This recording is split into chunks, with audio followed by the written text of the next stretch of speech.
Hello, welcome back to my YouTube channel. तो मैं आज यहाँ सेकेंड पार्ट का लाइन वाला रिवीजन करवाने वाली हूँ, breathing and exchange of gases. तो चलिए स्टार्ट करते हैं। तो जहाँ तक हमने कल कंप्लीट करवाया था, आज इससे आगे हम लोग देखने वाले हैं। तो यहाँ पे हम लोग ब्रीथिंग एक्सचेंज का सेकेंड पार्ट देखने वाले हैं। तो इसमें हम लोग देखेंगे कि ग्रेडियंट जो होता है, gradient is present for carbon dioxide in the opposite direction. तो जैसे यहाँ पे पिक्चर दिया गया था ना, तो सारा का ग्रेडियंट क्या था, ऑक्सीजन का अलग था और कार्बन डाइऑक्साइड का अलग था। तो ऑक्सीजन का आप यहाँ पे देख रहे हैं, यहाँ पे कार्बन डाइऑक्साइड का ग्रेडियंट जो दिखा रहा है आउटसाइड इधर दिखा रहा है, मतलब उसको तो बाहर ही ले आउट करवाना है। और ऑक्सीजन का जो ग्रेडियंट है वो अंदर की तरफ दिखा रहा है, ठीक है, क्योंकि वो बॉडी में हमारा यूटिलाइज होना है। पहले लंग्स के पास जाके क्या होगा, प्यूरीफाई होगा, उसके बाद में बॉडी में एब्जॉर्ब होगा ब्लड के थ्रू। तो इसीलिए इसका डायरेक्शन कहाँ दिखाया गया, अंदर की तरफ दिखाया गया है, ठीक है। तो यहाँ पे क्या दिया गया, gradient present for carbon dioxide in opposite direction from the tissue to blood. इसको कैसे दिखाया गया है, टिश्यू से ब्लड की तरफ दिखाया गया है। अब ब्लड टू एल्वलाई, ब्लड से फिर कहाँ गया, एल्वलाई के पास में जाएगा। As the solubility of carbon dioxide is 20 से 25 times great higher than that of the oxygen. और जैसे सॉल्युबिलिटी की बात करते हैं, किसी चीज़ में सॉल्यूबल होना, तो सॉल्युबिलिटी की बात करते हैं तो कार्बन डाइऑक्साइड का सॉल्युबिलिटी क्या आता है, सबसे ज़्यादा होता है 20 से, सबसे ज़्यादा कहने का मतलब इन द सेंस 20 से 25 टाइम्स हायर होता है compare to oxygen. And the amount of carbon dioxide that can diffuse through the diffusion membrane per unit difference in the partial pressure much higher compared to that of the oxygen। अगर इस यहाँ पे partial pressure की value का बात करते हैं तो उससे क्या होता है, कार्बन डाइऑक्साइड का ऑक्सीजन से ज़्यादा होता है, ठीक है। तो सारे पार्ट में क्या होता है, अलग अलग होता है। जैसे अगर टिश्यू में अगर मान लीजिए कार्बन डाइऑक्साइड का डिफ्यूजन होना है तो कंपेयर टू ऑक्सीजन, तो उसका क्या होता है, कार्बन डाइऑक्साइड का ज़्यादा होता है कंपेयर टू ऑक्सीजन, ठीक है। इसके बाद देखते हैं diffusion membrane is made up of 3 major layer. जो डिफ्यूजन मेम्ब्रेन होता है वो 3 लेयर्स का बना होता है। नेमली क्या है, पहला थीन स्क्वेमस एपिथेलियम होता है। अब एल्वलाई, जो एल्वलाई होता है वो उसका किसका बना होता है, थीन स्क्वेमस एपिथेलियम का बना होता है। और किसका बना होता है, endothelium, endothelium of alveolar capillary. और उसका जो एंडोथेलियम होता है उसका कैसा, एल्वुलर कैपिलरी जो होता है एंडोथेलियम का बना होता है। एंड द बेसमेंट सब्सटेंस किसका बना हुआ होता है, composed of thin basement membrane supporting the squamous epithelium and the basement membrane surrounding the single layer of endothelial cell of capillary in between them, ठीक है ना। यहाँ पे हम लोग पिक्चर भी देख सकते हैं, यहाँ दिखाया गया है। तो मैं इसका यहाँ पे डिस्कस कर रही हूँ। तो यहाँ पे आप देख सकते हो क्या है, आपका एल्वुलर वाला पार्ट है, ये एल्वुलर अंदर वाला कैविटी होता है, इसमें एयर अंदर आता है। और ये क्या है, ये जो लेयर आपको दिखने को मिल रहा है यहाँ पे दिखाया गया है, स्क्वेमस एपिथेलियम है, इसको एल्वुलर वाल बोला जाता है। और इसका जो मिडल पोर्शन है यहाँ पे आप देख सकते हो क्या है, इसका ये वाला जो पोर्शन है ये आपका एंडोथेलियम और ब्लड कैपिलरी, जो ब्लड कैपिलरी है उसका एंडोथेलियम वाला पार्ट है। और ये आप बेसमेंट सब्सटेंस देख सकते हैं, जो येलो कलर वाला है ना बीच का, दोनों का क्या है, बेसमेंट मेम्ब्रेन है बीच का, ठीक है। ये ब्लड कैपिलरी हो गया, ठीक है। इसके बाद हम लोग आगे देखते हैं। तो फिर यहाँ पे क्या दिया गया है, यहाँ पे हम लोग कहाँ तक देख रहे थे, तो इसमें देखिए कि बेसमेंट कैपिलरी ये सब था। तो एंडोथेलियम जो था यहाँ इसका बना हुआ था, endothelium of alveolar capillary at the basement substance composed of thin basement membrane supporting the squamous epithelium and the basement membrane surrounding the single layer of endothelium in between them, ठीक है। However, total thickness is much less than a millimeter। तो यहाँ पे 1 millimetre से इसका क्या है, कम है थिकनेस। ऐसा क्यों, क्योंकि कुछ अगर मान लीजिए कोई भी सब्सटेंस है उसका डिजॉल्व होना है तो क्या होना चाहिए, उसका जो मेम्ब्रेन वो मतलब कम होना चाहिए, मतलब उसकी मोटाई क्या है ना, वो पतला होना चाहिए, थिन होना चाहिए, तभी वो डिजॉल्व कर पाएगा, तभी वो डिफ्यूज हो पाएगा। इसीलिए यहाँ पे क्या इसका मेम्ब्रेन जो दिया है यहाँ पे टोटल थिकनेस 1 mm से भी कम होता है, ठीक है। देयरफॉर इसलिए बोलते हैं all the factor in our body are favourable for diffusion of oxygen from alveoli to tissue and that of the carbon dioxide from tissue to alveoli. इसीलिए यहाँ पे डिफ्यूजन हो पा रहा है। क्यों हो पा रहा है, क्योंकि जो इसका जो थिकनेस है यहाँ पे 1 mm से कम है, इसीलिए यहाँ पे क्या इजिली सब्सटेंस क्या डिफ्यूज हो पा रहा है। इसके बाद देखते हैं कि ट्रांसपोर्ट, गैसेस का जो ट्रांसपोर्ट होना है वो कैसे कैसे होता है। तो ट्रांसपोर्ट गैसेस हम पढ़ने वाले हैं। तो blood is the medium, blood क्या एक मीडियम हो, मतलब किसी चीज़ को ट्रांसपोर्ट करना हो तो किसको ट्रांसपोर्ट कर रहे हैं, for oxygen and carbon dioxide को। तो क्या है, ब्लड एक मीडियम है। जैसे मान लीजिए कोई मतलब एक जगह से दूसरी कंट्री में कोई सामान को ट्रांसफ़र करना है तो उसमें क्या होता है, जो उसका जो भी कार होता है, जो भी जिससे लेके जाया जाता है, तो वो क्या एक मीडियम होता है। इसी तरीके से यहाँ पे ब्लड क्या है, एक मीडियम है। ब्लड मीडियम है किसके लिए, ऑक्सीजन और कार्बन डाइऑक्साइड को ट्रांसपोर्ट करने के लिए, आप ऐसे समझ सकते हैं। इसके बाद क्या बताया कि about 97% of oxygen is transported by RBC in the blood. जो 97% ऑक्सीजन होता है कौन ट्रांसपोर्ट करता है, किसके थ्रू होता है, ये आरबीसी के थ्रू होता है, रेड ब्लड सेल्स के थ्रू, ठीक है, ब्लड में। And the remaining 3% of oxygen is carried in dissolve state.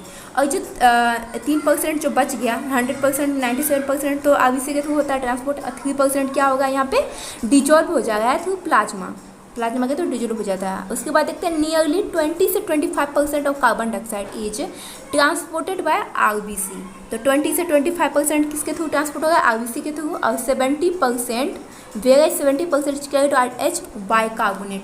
और बाइकार्बोनेट के थ्रू मतलब इसको कैरिड आउट किया जाता है। And about 7% of carbon dioxide is carried in dissolve state through plasma. और 7% कार्बन डाइऑक्साइड क्या होगा, डिजॉल्व स्टेट में जाएगा थ्रू प्लाज्मा का, ठीक है। इसके बाद हम लोग देखेंगे ट्रांसपोर्ट ऑफ ऑक्सीजन। ऑक्सीजन का ट्रांसपोर्ट कैसे होता है। तो यहाँ पे हम लोग देख रहे हैं, तो हीमोग्लोबिन कैसा कलर का होता है, red colour. Iron containing pigment present in the RBC. Iron containing बोला गया है, मतलब यहाँ पे क्या है, Fe है। Fe किस स्टेट में होता है, ब्लड में +2 के स्टेज में रहता है, ठीक है, हमेशा याद रखना।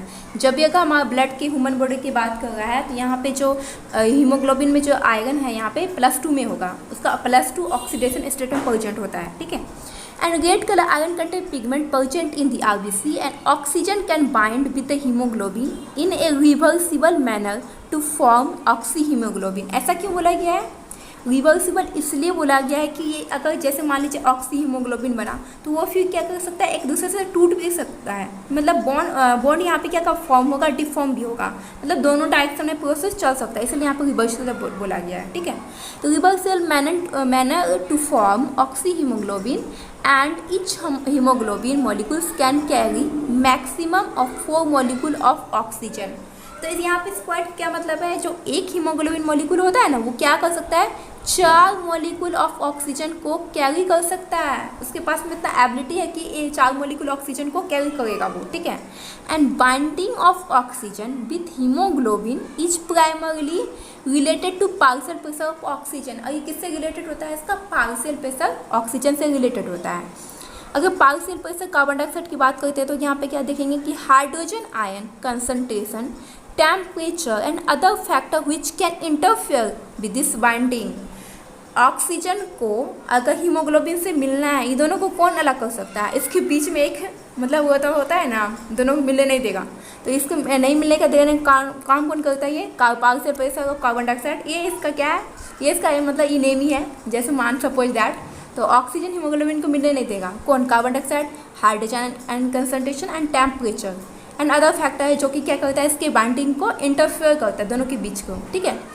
और क्या मिलता है यहाँ पे, सिग्मोइड कर्व ऑब्टेन्ड। कब मिलेगा sigmoid curve, band percentage saturation of haemoglobin with oxygen plotted against the partial pressure of oxygen. जब ऑक्सीजन हीमोग्लोबिन के साथ में बाइंड अप करेगा तो इसमें कैसा टाइप का कर्व मिलेगा, हमें सिग्मोइड कर्व मिलेगा, ठीक है। और इस कर्व का भी बहुत सारा मतलब होता है यहाँ पे,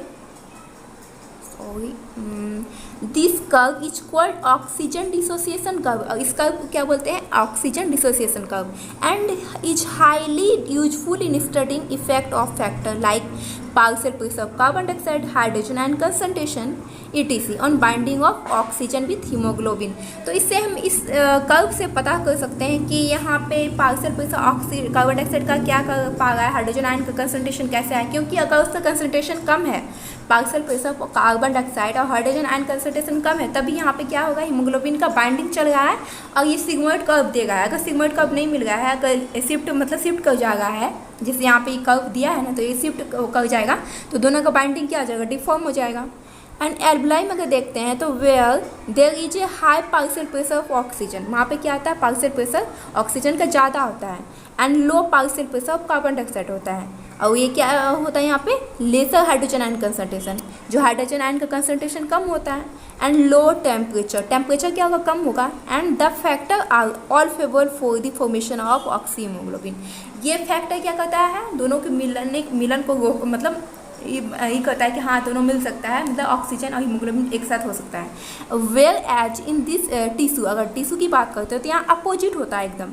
तो यहाँ पे क्या हो जाएगा, यहाँ पे आपका पार्शियल प्रेशर ऑक्सीजन कम होगा, हाइड्रोजन अगर कार्बन डाइऑक्साइड की बात करते हैं तो high partial pressure carbon dioxide का होगा, and high hydrogen ion concentration देखने को मिलेगा, एंड हाई टेम्परेचर होगा, लेकिन पीएच क्या होगा, लो होगा। ये याद रखना, जब भी अगर पार्शियल प्रेशर कार्बन डाइऑक्साइड का इंक्रीज कर रहा है तो मतलब पीएच लो है, ठीक है। And the condition are favourable for dissociation of oxygen from the oxy haemoglobin. और ये कंडीशन क्या सो करता है कि यहाँ पे जो हीमोग्लोबिन ऑक्सीजन के साथ में जुड़ा था वो एक दूसरे से अलग हो जाता है, मतलब ऑक्सी हीमोग्लोबिन टूट जाता है एक दूसरे से। And this clearly indicate that oxygen get bound to the haemoglobin in the lung surface, जो कि मतलब लंग सरफेस पे बाइंड किया था, वो जाके क्या होता है, get dissociate at the tissue में जाके क्या होता है, एक दूसरे से अलग हो जाता है, जुदा हो जाता है। किसके कारण आता है जुदा, क्योंकि यहाँ पे इनेमी आ गया, विलेन आ गया है पार्शियल प्रेशर कार्बन डाइऑक्साइड का, ठीक है। और क्या देखते हैं यहाँ पे, every 100 ml of oxygenated blood, जो 100 ml ऑफ ऑक्सीजनेटेड ब्लड होता है वो क्या कर सकता है, can deliver around 5 ml of oxygen to the tissue, मतलब 5 ml ऑक्सीजन को डिलीवर कर सकता है टिश्यू के साथ। ये कब होगा, अंडर नॉर्मल फिजियोलॉजिकल कंडीशन, जब नॉर्मल फिजियोलॉजिकल कंडीशन रहेगा तब ये प्रोसेस चलेगा, ठीक है। तो यहाँ पे हम लोग कर्व भी देख चुके हैं, ये कर्व है हमारा किसका है, ऑक्सीजन डिसोसिएशन कर्व का है, ठीक है। इसके बाद देखते हैं हम लोग कार्बन डाइऑक्साइड। तो कार्बन डाइऑक्साइड का ट्रांसपोर्ट कैसे होना है, तो carbon dioxide is carried out by haemoglobin as a carbo amino haemoglobin, carb amino haemoglobin है, जिसका कितना परसेंट होता है, 20 से 25%, ठीक है। तो आरबीसी के थ्रू कितना ट्रांसपोर्ट होगा, 20 से 25%, भूलना मत, ये याद रखना एग्जाम में आता है। तो this binding is related to the partial pressure of carbon dioxide, ये किससे रिलेट करता है, partial pressure of carbon dioxide से। और पार्शियल प्रेशर ऑक्सीजन क्या होगा यहाँ पे, major factor which could affect this binding. तो यहाँ पे पार्शियल प्रेशर जो ऑक्सीजन का है वो इंटरफेयर कर सकता है किसके बाइंडिंग को, कार्ब एमिनो हीमोग्लोबिन के बाइंडिंग को। सो यहाँ देखते हैं, तो बेन का partial pressure of carbon dioxide is high and partial pressure of oxygen is low in the tissue, more binding of carbon dioxide occur। तो यहाँ पे क्या होता है, बहुत ज़्यादा बाइंडिंग हो रहा है किसका, हीमोग्लोबिन का कार्बन डाइऑक्साइड के साथ में। वेयर एज, जबकि जब पार्शियल प्रेशर कार्बन डाइऑक्साइड का लो चल रहा है, ठीक है, तो यहाँ पे क्या होगा, पार्शियल प्रेशर ऑक्सीजन का हाई हो जाएगा, कहाँ पे, एल्वुलाई में, और यहाँ पे क्या हो जाएगा, डिसोसिएशन हो जाएगा, किसका डिसोसिएशन होगा, कार्ब एमिनो हीमोग्लोबिन का, किस यहाँ पे carbon dioxide from the carb amino haemoglobin take place, ठीक है। And carbon dioxide which is bound to haemoglobin from tissue to deliver at the alveoli. जैसे मान लीजिए आप टिश्यू से एल्वुलाई में जाना है तो यहाँ पे एक दूसरे से जुदा हो जाएगा वो। RBC contain a very high concentration of the enzyme, RBC के पास में क्या होता है, एक हाई कंसनट्रेशन का इंजाइम होता है, carbonic anhydrase, and a minute quantity of same present in the plasma too. इसका मतलब स्मॉल क्वांटिटी प्लाज्मा में भी दिखने को मिलता है। ये एंजाइम क्या होता है इस काम को, this enzyme facilitate the flowing reaction in both direction. ये मतलब इस रिएक्शन को मतलब फैसिलिटेट करता है, मतलब बढ़ावा देता है। जैसे कार्बन डाइऑक्साइड और वाटर आया तो कार्बनिक एनहाइड्रेट जो दोनों एंजाइम है इस पर रिएक्ट करेगा तो क्या कर देगा, बाइकार्बोनेट में चेंज कर देगा। फिर बाइकार्बोनेट में फिर कार्बोनिक एनहाइड्रेट वर्क करेगा तो फिर बाद में क्या हो जाएगा, मतलब यहाँ पे जो कार्बोनेट बना था, हाइड्रोजन कार्बोनेट बना था, उसको बाइकार्बोनेट में चेंज कर देगा। सॉरी यहाँ पे मैंने थोड़ा सा कर दिया। तो यहाँ पे जैसे आया कार्बन डाइऑक्साइड वाटर आया तो दोनों कार्बनिक एनहाइड्रेट से हाइड्रोजन कार्बोनेट में चेंज हुआ, ठीक है।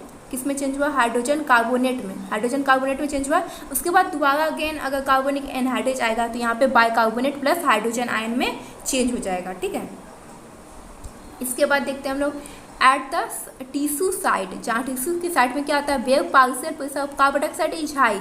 यहाँ पे क्या है, पार्शियल प्रेशर कार्बन डाइऑक्साइड का हाई होता है ड्यू टू कैटाबोलिज्म। अब मैंने आपको बताया भी था कि यहाँ पे मैंने एक चार्ट दिखाया था उसमें एनसीईआरटी का जो, तो इसमें पार्शियल प्रेशर जो टिश्यू का होता है कार्बन डाइऑक्साइड का, यहाँ पे तो कार्बन डाइऑक्साइड टिश्यू में कार्बन डाइऑक्साइड का पार्शियल प्रेशर 45 होता है, ठीक है, ऑक्सीजन का 40 होता है। तो यहाँ पे क्या है, पार्शियल प्रेशर कार्बन डाइऑक्साइड के ज़्यादा है। तो यहाँ पे बता रहा है कि carbon dioxide diffuse into blood, RBC and plasma and form bicarbonate. अगर यहाँ पे ब्लड में ये डिफ्यूज होगा तो किस में चेंज होगा, बाइकार्बोनेट में, और प्लस हाइड्रोजन आयन में चेंज हो जाएगा। एट द एल्वुलर साइट, अगर एल्वुलर साइट में बात करते हैं तो यहाँ पे क्या होता है, where partial pressure of carbon dioxide is low. Alveoli में क्या होता है, पार्शियल प्रेशर कार्बन डाइऑक्साइड का लो होता है। तो यहाँ पे क्या होता है, reaction proceed in opposite direction. ये रिएक्शन क्या होता है, अपोजिट डायरेक्शन अपोजिट हो जाता है, जिसके कारण leading to the formation of carbon dioxide and water में चेंज होता है। जैसे मान लीजिए बाइकार्बोनेट बनता है, अब एल्वुलर साइट में गया, एल्वुलर साइट में जैसे गया तो किस में चेंज हो जाएगा, कार्बन डाइऑक्साइड प्लस वाटर में चेंज हो जाएगा, मतलब अपोजिट डायरेक्शन में ये रिएक्शन होने लगेगा, ठीक है। और इस पर कौन सा एंजाइम वर्क करेगा, कार्बोनिक एनहाइड्रेज, ठीक है। एंड दर्ज carbon dioxide trapped as bicarbonate at the tissue level. अगर टिश्यू लेवल की बात करते हैं तो कार्बन डाइऑक्साइड कैसे फॉर्म में चल जाता है, बाइकार्बोनेट के फॉर्म में, and transported to the alveoli as release out as carbon dioxide. अगर ये एल्वुलाई साइट में जाता है तो कार्बन डाइऑक्साइड में चेंज हो जाता है। एंड एवरी 100 ml ऑफ जो डीऑक्सीजनेटेड ब्लड होता है वो डिलीवर कितना करता है, 4 ml of carbon dioxide to the alveoli. Alveoli site में ये 4 ml ऑफ कार्बन डाइऑक्साइड को डिलीवर करेगा, ठीक है। अब हम लोग कुछ प्रोसेस देखते हैं रेगुलेशन कैसे होता है रिस्पायरेशन का। तो रेगुलेशन हम लोग ह्यूमन में देखने वाले हैं। तो human beings have significant ability to maintain and moderate the respiratory rhythm to suit the demand of the body tissue। मतलब ह्यूमन के पास में क्या है, कुछ एबिलिटी है रिस्पायरेटरी रिदम को मेंटेन करने का, and this is done by the neural system. और ये किसके थ्रू होता है, न्यूरल सिस्टम के थ्रू होता है, ठीक है।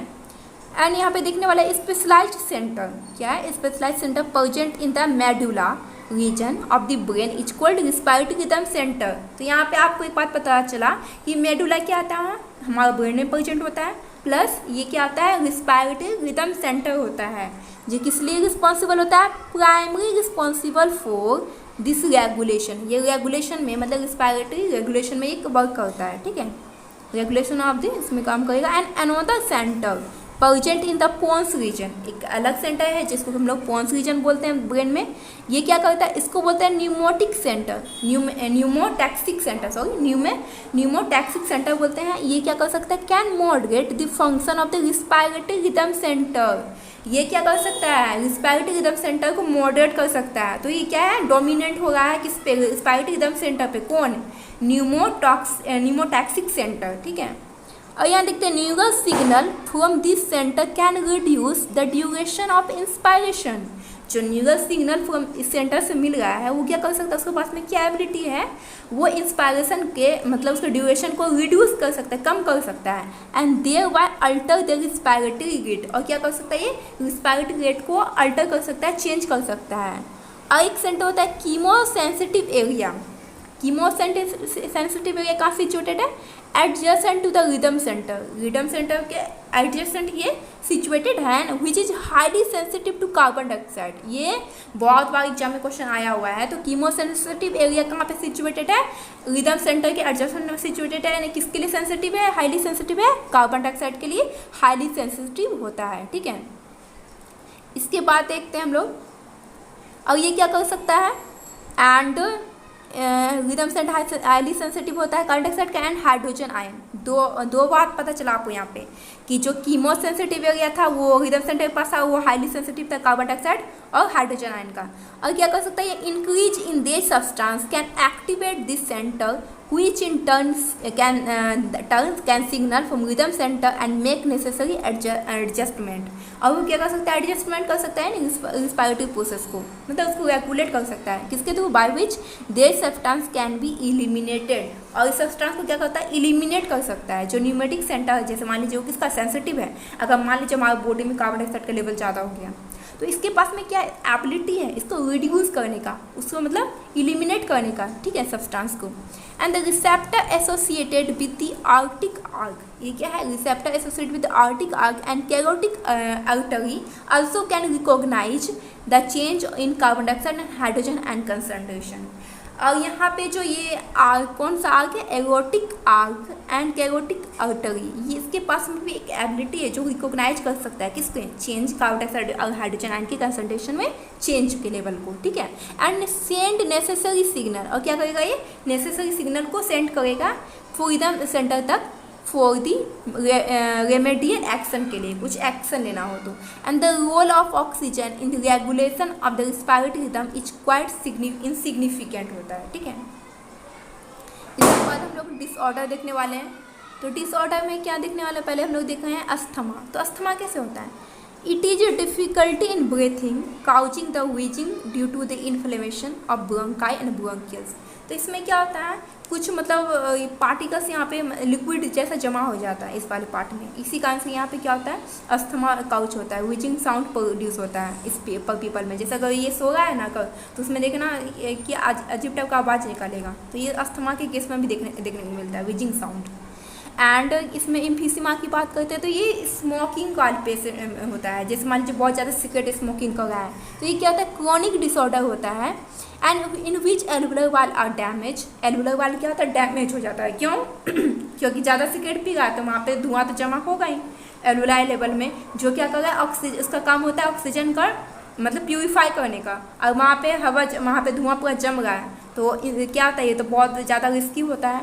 एंड ड्यू टू विच क्या होता है, रिस्पायरेटरी सरफेस डिक्रीज कर जाता है। The major cause of this cigarette smoking, cigarette के पे पीछे साइड में लिखा भी रहता है ये डेंजरस होता है लाइफ के लिए, लेकिन पीपल्स क्या करते हैं, नहीं, इसको इग्नोर करके पीते हैं, अपने लाइफ के साथ में खुद खिलवाड़ करते हैं। इसके बाद आगे देखने वाले हैं ऑक्यूपेशनल रिस्पायरेटरी डिसऑर्डर। तो इन सर्टेन इंडस्ट्री, कुछ इंडस्ट्री होता है जिसमें specially those involving grinding and stone breaking वाला एक इंडस्ट्री होता है, so much dust is produce that defence mechanism of the body can not fully cope up with the situation. जैसे मान लीजिए वहाँ पे मास्क तो पहनता है, फिर भी क्या होता है, यहाँ पे डस्ट पार्टिकल तो टच में आता ही है, इससे क्या होता है, बीमारी बहुत सारा काउच करता है, जैसे एल्वुलाई में जाके वो सारा डस्ट क्या करेगा, जमा हो जाएगा, इससे बहुत ज़्यादा प्रॉब्लम हो सकता है, क्योंकि वहाँ पे तो ये ऑक्सीजन प्यूरीफाई वाला सेंटर मतलब वहाँ पे प्यूरीफाई होता ही है ना लंग्स वाले पार्ट में, तो अगर वहाँ पे पूरा डस्ट जम जाएगा तो क्या करेगा, प्रोसेस को इंटरफेयर कर सकता है। And long exposure to can give rise to inflammation leading to the fibrosis, अगर मान लीजिए बहुत लंबे समय से इन्फ्लेमेशन हो गया, बहुत ज़्यादा जमा हो गया वहाँ पे जाके, तो क्या होता है, इसमें फाइब्रोसिस का होने का चांसेस होता है। फाइब्रोसिस क्या होता है, फाइब्रोसिस उसे बोलते हैं, फाइब्रस टिश्यू जो दिखने को मिलता है लंग्स में, उसमें प्रोलिफरेशन हो जाता है, टूटने लगता है सारा पार्टिकल्स, एंड दस काउचिंग द सीरियस लंग्स डैमेज। और ये क्या करता है, सीरियस लंग डैमेज काउच करता है। And workers in such industry should bear protective mask, और इस इंडस्ट्री में जो काम करता है वो लोग प्रोटेक्टिव मास्क पहनता है अपने आप को बचाने के लिए, ठीक है। तो यहाँ तक रहा, अगर आपने मेरे वीडियो को सब्सक्राइब नहीं किया तो जाके सब्सक्राइब कर लें, अब बेल आइकन को भी प्रेस कर लें, क्यों मैं नेक्स्ट वीडियो डालूंगी तो आपको नोटिफिकेशन आ जाएगा। Till then take care, thank you so much.